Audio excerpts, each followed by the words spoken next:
Well, it's the night after I drove 3 hours one way and then 3 hours back another way and didn't get to run. And I woke up and took my kiddo to school, and I have a full day of horse things. I just wanted to share a couple of the little things that we all do for the most part. They're not special, but things that, like, before I'm getting ready to go to some of these bigger barrel races and these rodeos, that's absolutely necessary that we have. One of those things is a Coggins. So mine expired January 8th, so I've got to go get another one. You cannot get into Texarkana Fairgrounds without them, and we have a slot race at the end of the month. Also, I'm jumping back and forth across Louisiana border and Texas border and Arkansas border.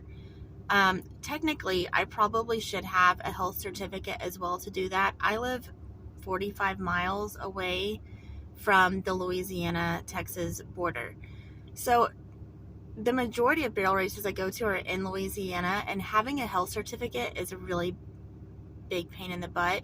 I know they have the 30-day health certificates, and then they have, I think, 3-month health certificates. I'm not sure. I really, if I'm going to continue to go to pro rodeos back and forth across the line, I need to see what I need to have. The easiest, cheapest, most economical thing. The thing about the health certificates is you have to have every single stop on the health certificate. So technically, you need to have each barrel race, each overnight stay, and their addresses, phone numbers, and everything are supposed to be on that health certificate. It gets a little bit redundant because sometimes you just don't know when you're going to have to pull over. Sometimes you get tired and you just want to stop somewhere, or plans change or whatever. And so things get a little bit hard when it comes to that. Or sometimes you want to enter a rodeo that's not on the health certificate originally, that you didn't plan on going to, or whatever. So, I've got to figure out if there's a way around that. Right now, I can get one for the rodeos I know that I'm going to go to. A lot of the livestock inspectors do not pull people over going back and forth just for jackpots. But when they know there's a pro rodeo going on and there's going to be a lot of traffic and cattle and all the things, that's when you tend to run into the livestock inspectors and the brand inspectors and everything like that. So I'm in Texas. We're not a brand inspection state, so you can have brands, but you don't have to have them inspected and registered and all the things. It's not that big of a deal. However, like, if you live in New Mexico, you have to. That's something I didn't know. When I lived in New Mexico, got pulled over by the brand inspector and was like, I have no idea what you're talking about. I don't know how this works. So, sometimes you can talk your way out of situations like that, but you have to have a Coggins, and in the very least have a Coggins. So that's something I've got to go get done.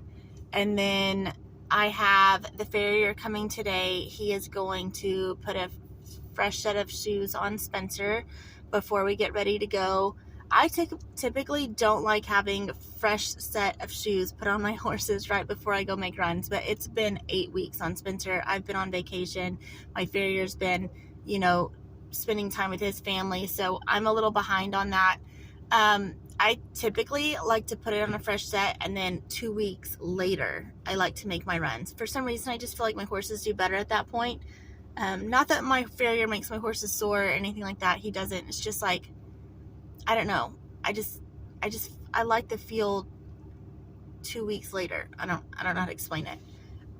And then he's also going to put front shoes on the colt. Colt's feet are terrible, and it's not really that his feet are bad. It's been a long time since he's been trimmed, and he's got a lot of sole, and so we're gonna have to clean some of that out. He's for sure gonna get sore. His feet are super soft right now because of all the moisture, so I'm just gonna go ahead and put a front set of shoes on him. I actually don't like to put shoes on the babies until I absolutely have to, but I want to get on him and start riding him, and I don't want his feet to hurt. So I just don't want him to have a bad experience right off the bat with me. And I know his feet aren't comfortable now. So I think putting a pair of shoes on him, just a front set, will make him feel a lot better. And I hope so much that he is such a good boy for that. I have no idea. Also, I made a purchase last night. I ordered from the pharmacy from my vet. I ordered some more Previcox, and I like to give Spencer a tablet of Previcox while I'm hauling, so maybe I start 2 days out of the first big place, and then I give Previcox through my runs, and then the day after. So he might be on Previcox for a week. I don't want to do Bute or Banamine for that whole week because I know he's using himself hard. He's making himself just normal muscle sore. But because Bute and Banamine are a little bit harder on the stomach, Previcox is one of those things that you can give them every day and it's not near as hard on their stomach. So I ordered some more Previcox tablets. They're just little tablets you put in their feed. I ordered some more needles. I ordered some Ace Promazine because sometimes Spencer can get really nervous on the trailer and I feel like he's not resting. So I ordered some Ace. Typically, I don't like to give geldings Ace because it makes them drop, and then there is a risk that like some geldings will drop and then not be able to put their sheath back, or not their sheath, but their, I'm trying to be like for kids. But yeah, anyways, so there are better things than Ace, but it's cheap. I don't have to use it very often.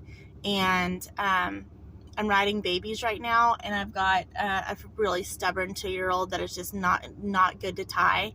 And she's getting lots of practice lately, but I think giving her a little bit of Ace and then making her a little bit less anxious also makes things go a little easier for a while until their brain matures a little bit.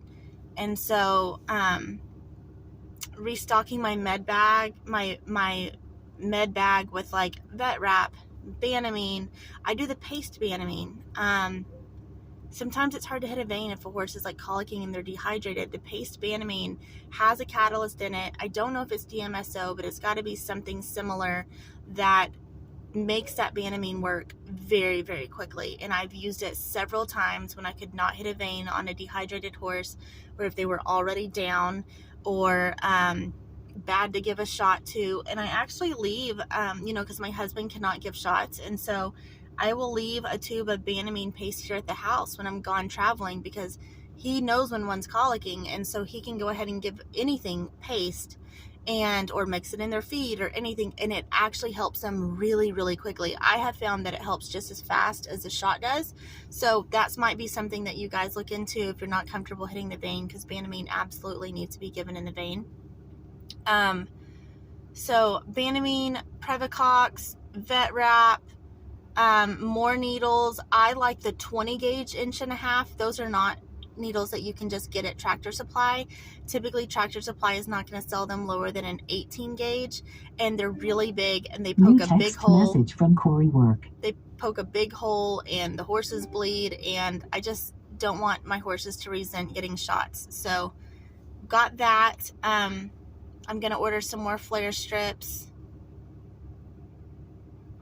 Other than that, that's really kind of, and then I have, my friend is coming to do PEMF on Spencer. So while the farrier is working on one horse, she's going to be doing PEMF on the other. And it just kind of helps with the soreness and things like that. So we're getting ready to go. And these are all things that it takes. And these are just very basic, cheap, therapeutic things that you can do to get your horses feeling good and make sure that you're ready to go hit the road.